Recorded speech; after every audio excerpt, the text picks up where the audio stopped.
A paz do Senhor, bom dia. Meus queridos irmãos e irmãs, a leitura de hoje está contida em Atos dos Apóstolos, no capítulo 11, versículos 25 a 29. Façamos essa leitura.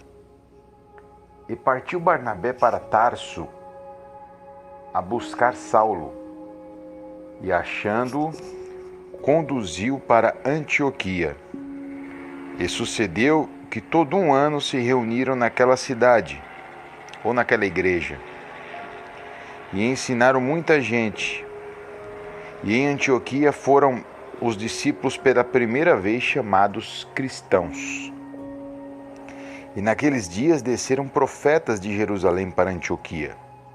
E levantando-se um deles, por nome Ágabo, dava a entender pelo Espírito que haveria uma grande fome em todo o mundo. E isso aconteceu no tempo de Cláudio César. E os discípulos determinaram mandar cada um conforme o que pudesse socorro aos irmãos que habitavam na Judéia.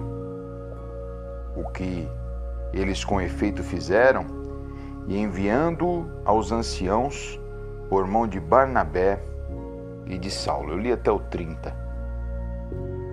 Meus queridos irmãos, é muito interessante a história do apóstolo Paulo, principalmente porque o apóstolo Paulo ele se converte no capítulo 9, e aqui no capítulo 11 ele já está sendo enviado. E dá a impressão que tudo isso aconteceu muito rápido. Mas, se nós formos ver os outros relatos de Paulo, ele fica cerca de alguns dias quando ele se converte em Jerusalém, e logo depois ele vai para Tarso, sua terra natal, e lá ele fica cerca de 10 anos. Veja, o apóstolo Paulo fica cerca de 10 anos em Tarso e nada se sabe do que ele havia feito lá. Mas se entende que foi um tempo de preparação para o apóstolo Paulo. O maior expoente da teologia do Evangelho do Novo Testamento ficou pelo menos 10 anos se preparando para a obra que Deus o havia de chamar. Quando foi o tempo, o Senhor disse para os apóstolos, para os anciãos: apartai-me a Barnabé e a Saulo para a obra que eu os tenho chamado. Então foi o Senhor que o chamou. Aqui, Saulo, ele é buscado então por Barnabé, e ele então agora tem uma missão, que é ir para Antioquia. Veja que é um local onde o evangelho já havia sido anunciado, mas necessitava-se de discipulado, porque os irmãos lá não eram como os de Jerusalém, que eram judeus, já conheciam a lei, só precisavam entender quem era o Messias. Não, lá eles não tinham o conhecimento das Escrituras do Antigo Testamento. Daí necessitava de um discipulado mais denso. E Saulo é enviado para Antioquia para efetuar esse discipulado. Interessante, o texto é muito extenso, mas o interessante é que um ano inteiro ele ficou nesta igreja discipulando os irmãos. Veja que não é algo simples de se fazer, um discipulado. E ensinaram muita gente. E aí, neste momento, foram os cristãos pela primeira vez, chamados de cristãos. Até então, veja, muita coisa tinha acontecido no relato de Lucas em Atos dos Apóstolos. Mas nunca os irmãos tinham sido chamados de cristãos. Quando nós discipulamos, então nós somos reconhecidos como cristãos. Por quê? Cristãos era o modo deles dizerem: olha, eles se parecem com Cristo. Eles falam igual a Cristo, eles se movem igual a Cristo. Logo, são cristãos. Veja que não foram eles que se arrogaram para si o título de cristão, mas foram os homens da região, os cidadãos ali de Antioquia, que chamaram os discípulos de cristãos.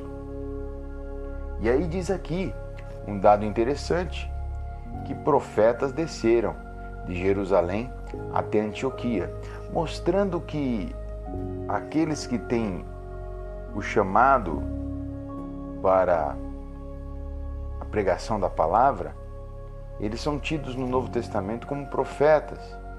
Mais do que isso, também era comum chamar aqueles que tinham a manifestação dos dons de profecia e de revelação, que não cessaram com os apóstolos, porque aqui fala o nome de outro, que também era profeta. E inclusive entregou uma revelação que o próprio Lucas constatou que aconteceu, que se realizou, demonstrando que era um profeta verdadeiro que vinha da parte de Deus. E aqui, meus irmãos, os irmãos ainda contaram com Paulo e com Barnabé para enviar socorro financeiro à igreja que estava iniciando. Veja como uma igreja iniciante tem pilares importantes do evangelho. É uma igreja, primeiro, que evangeliza; segundo, uma igreja que discipula, e um bom discipulado, cerca de 1 ano de discipulado, aquele discipulado inicial. É uma igreja onde há manifestação dos dons, a profecia, a revelação.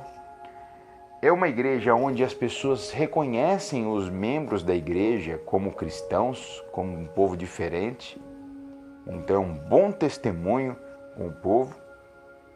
E é uma igreja solidária, fraterna, que se ajuda mutuamente e que inspira outros a ajudá-los também nas suas necessidades. Que nós possamos reconhecer em Saulo, desde esse tempo todo que ele se preparou em Tarso, que não é muito comum hoje em dia, né? As pessoas quererem se preparar antes de fazer as coisas, no geral, mas também na obra de Deus. E a disposição desses irmãos em ajudar, em contribuir para a expansão do Evangelho de Deus naqueles tempos. Sejamos inspirados a discipular outros para que também nós sejamos considerados cristãos. Que Deus abençoe a sua vida, em nome de Jesus.